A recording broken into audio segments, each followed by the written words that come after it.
Hello, my name is Luis Perez. And I'm Marshall Motley.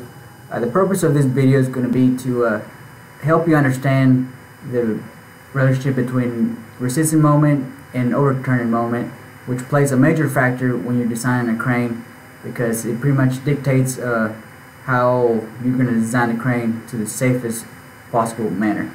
And this will also show you at the end of the presentation how the existing factors out in the field can be applied, as well as how we're going to stop the overturning moment in certain situations. So let's dive in. So here you have a side elevation of the crane and a back elevation of the crane, and we decided to go with the counterweight design for this crane. That way we can have a superior lifting factor on it. And as you can see, we went 10 inches as a height, and our base has a length of 10 inches, 10.5 inches. So we'll show you the next steps. And here, we'll keep this brief, and these are our loads that we decided to use. We had the iPhone there over on the left weighed just in case we didn't have enough weight during the overturning, but we ended up finding that we had sufficient amount. So if you look over to the far right, we actually have our hoist assembly that we broke out separately to where we could show you what exactly is going to be replicated as the cabling that would be in real life situation. So here is the calculations. First we found the resistant moment for counterweight and without counterweight, and here really what drives this design is the overturning moment. And as you can see towards the bottom, we have a lift items, one with a counterweight and one with a J-hook, which is 1500 grams per inch, which can be performed by both cranes with counterweights and without counterweights. And the second lift, it's one that has 2 counterweights and 1 J-hook that can only be performed when you have counterweights, and it's a total failure if you take the counterweights off. And finally, the last lift is a lift that we use vice grips that are ½ pound in weight that can not be picked up by any of the cranes. So this pretty much lets you know that the weight matters, and especially if you have counterweights.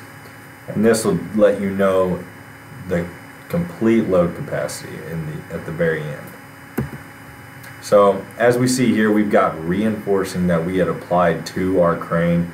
If you look at the base and that diagonal member that is just below the hoist knob, that was our overturn failure whenever it became at the connection at the very base of the crane and the tower. You see that there's 2 connections there. Those connections were beginning to fail and twist forward with our load weight.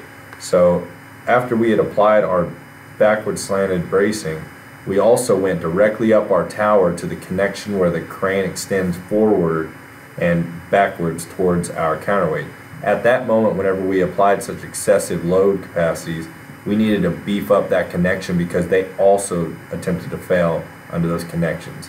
So also I'd like to talk about in the reinforcing is these bullet points here is what are typical scenarios to where in real life you would beef these items up and you'd be able to make these connections and foundation anchorage just to make sure that you don't have failure. So in these tower cross members, you could just beef those up and double up the size of them to stop any kind of load buckling that would happen from a vertical load or a lateral load. And also, like I said, in our reinforcing, our connection plates.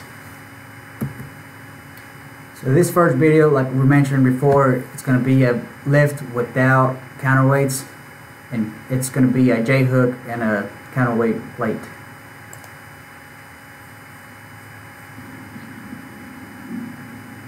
And as you can see, the crane lifts it up with ease. It's not showing any signs of tipping over. And the next video we're going to show you is when we add additional weight, and of course we still don't have no counterweights, and you can see the end result.